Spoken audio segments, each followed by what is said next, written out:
आपके भाई नाराज हो गए हैं बीजेपी से, चिराग पासवान? वो कभी नाराज़ होते हैं, कभी क्या होते हैं, जनता भी नहीं समझ पा रही है, तो हम क्या समझ पाएंगे।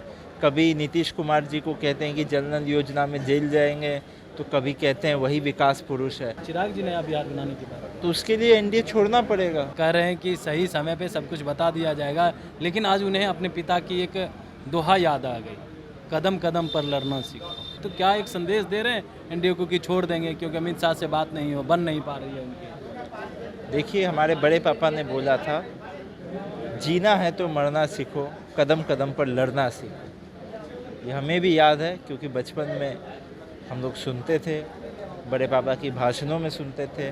देखिए, उसके लिए तो लड़ाई लड़नी पड़ेगी ना। लड़ाई चिराग जी उसी के लिए तो तैयार हैं आप। तो वो सत्ता में रह के लड़ाई कैसे होगी।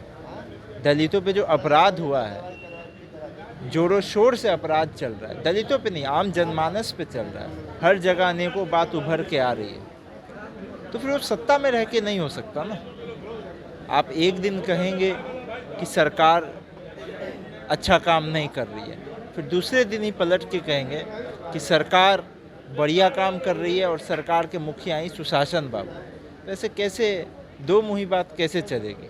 तो आप लोग सत्ता में आएंगे तो क्या दलितों के लिए काम नहीं करेंगे? देखिए, अभी तो हमारी रणनीति सामने आने दीजिए। एक चर्चा ये भी है कि आप लोग अब चिराग पासवान जहाँ जहाँ कैंडिडेट उतारेंगे वहाँ आप लोग भी उतारने जा रहे हैं, राष्ट्रीय लोक जनशक्ति पार्टी भी उतारने जा रही है। नमस्कार, आप बोले भारत देख रहे हैं, मैं हूँ आपके साथ कमलेश। आज स्वर्गीय रामविलास पासवान जी का पुण्यतिथि है और इस अवसर पर तमाम पार्टी के बड़े नेता, राष्ट्रीय लोक जनशक्ति पार्टी के, वो आज माल्यार्पण किए और तमाम लोगों ने उनको याद किया। और ऐसे में देखिए चुनावी बिगुल भी बच चुका है। उससे बातचीत करने के लिए हमारे साथ युवा नेता हैं यश राज पासवान जी। क्या कहेंगे, आज आपके बड़े पापा का पुण्यतिथि है, उसको लेकर के? देखिए, आज हमारे बड़े पापा स्वर्गीय रामविलास पासवान जी की 5वीं पुण्यतिथि है और इसी क्रम में आज हम सभी लोग, जिन सभी को उनका प्रेम प्राप्त हुआ, उनका स्नेह प्राप्त हुआ, तो उनके याद में आज सभी लोग, हम लोग इतने सारे लोग आप देख ही रहे, बिहार भर से एकत्रित हैं और सबका संकल्प यही है कि अपने जीवन में, अपने कार्य में जिस निष्ठा के साथ हमेशा बड़े पापा आगे बढ़ते रहे, हम लोग भी उन्हीं के कदमों पर चले। आप लोगों ने पुण्यतिथि अपनी पार्टी कार्यालय में मनाया, चिराग जी आपके गांव गए, आप वहां नहीं पहुंचे? नहीं, देखिए, यहाँ पे क्योंकि पार्टी कार्यालय में सभी लोगों का पहले से ही जुटान होना तय था और आपने तो देखा ही हमारा गांव कितना आना जाना लगा रहता है। बिल्कुल। तो क्योंकि यहीं पे सब लोगों का जुटान होना पहले से तय था, तो हम यहाँ पे थे। भाई आपके गांव क्यों गए, क्या संदेश देने की कोशिश कर रहे हैं? देखिए, अब ये तो उनसे पूछिए, सबका गांव है, तो क्या बुराई है, कभी कभी तो जाना चाहिए। और उनका आना जाना ऐसे भी गांव भी कम ही होता है, तो अच्छी बात है, जाना ही चाहिए गांव, जितना हो सके जाए। यश राज पासवान कितने तैयार हैं? चुनाव की घोषणा अब हो चुकी है। देखिए, चुनाव की घोषणा हुई है, हम लोग सभी लोग संकल्पित हैं और पूरे रूप से तैयार है क्योंकि हमारा पार्टी का संगठन पूरे बिहार भर में है, तो उसी के अनुसार हमारी तैयारी भी चल रही है। हर विंग की तैयारी चल रही है, हर प्रकोष्ठ की तैयारी चल रही है और डिस्ट्रिक्ट वाइज नहीं, प्रखंड वाइज हमारी तैयारी चल रही है। यश राज पासवान कहाँ से तैयारी कर रहे हैं? देखिए, हमारी तैयारी, हमारे खुद के लड़ने की तैयारी तो हम अभी नहीं कर रहे हैं। हमारी तैयारी अभी सिर्फ पार्टी के संदर्भ में चल रही है। हमारी प्राथमिकता अभी खुद कहाँ से चुनाव लड़ें, कहाँ से पार्टी अगर हमें चाहती भी है लड़ाना, नहीं चाहती है, तो ये सब पे हमारा ध्यान नहीं है। पशुपति पारस जी ने क्या संदेश दिया है? तेजस्वी जी से बातचीत हो गई आपके पिताजी की? अब देखिए, वो तो वो बताएंगे कि कैसी बातचीत चल रही है, लेकिन जो हमें जानकारी है कि महागठबंधन के हम साथी बने हैं और महागठबंधन के शीर्ष नेताओं से उनकी और श्री प्रिंस राज जी की बात चल रही है और आने वाले समय में पिक्चर जल्दी ही साफ हो जाएगी। पहला नॉमिनेशन का डेट भी आ गया है, 10 अक्टूबर से होने जा रहा है, तो ऐसे में अब तक सीट शेयरिंग को लेकर के फाइनल नहीं होना, नहीं लग रहा है थोड़ी मुश्किलें हो जाएगी ऐसे में? उधर के नेता कह रहे हैं हम लोग तैयार हैं, सब कुछ फाइनल हो गया है। पर उधर घोषणा हुआ क्या? नहीं, तो घोषणा तो कहीं नहीं हुआ।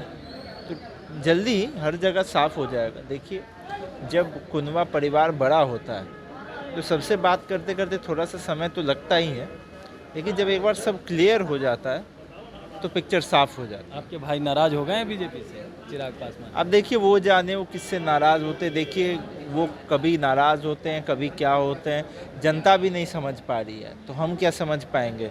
कभी नीतीश कुमार जी को कहते हैं कि जल नल योजना में जेल जाएंगे, तो कभी कहते हैं वही विकास पुरुष है।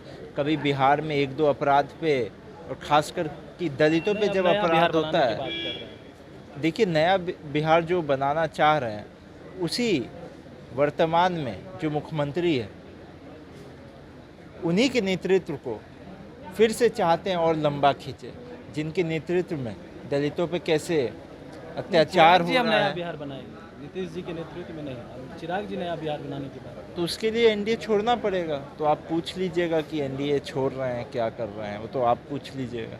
नहीं, हमने सवाल भी पूछा, रात भी उनसे पूछा, वो कह रहे हैं कि सही समय पे सब कुछ बता दिया जाएगा, लेकिन आज उन्हें अपने पिता की एक दोहा याद आ गई, कदम कदम पर लड़ना सीखो।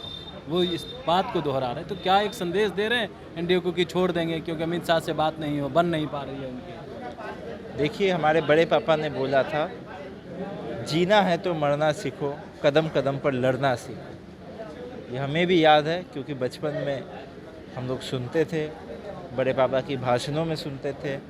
कभी उनकी भाषण सुनने के लिए जब पार्लियामेंट जाते थे तब भी वहाँ गैलरी में बैठ के सुनते थे। देखिए, उसके लिए तो लड़ाई लड़नी पड़ेगी ना। लड़ाई चिराग जी उसी के लिए तो तैयार हैं आप। तो वो सत्ता में रह के लड़ाई कैसे होगी?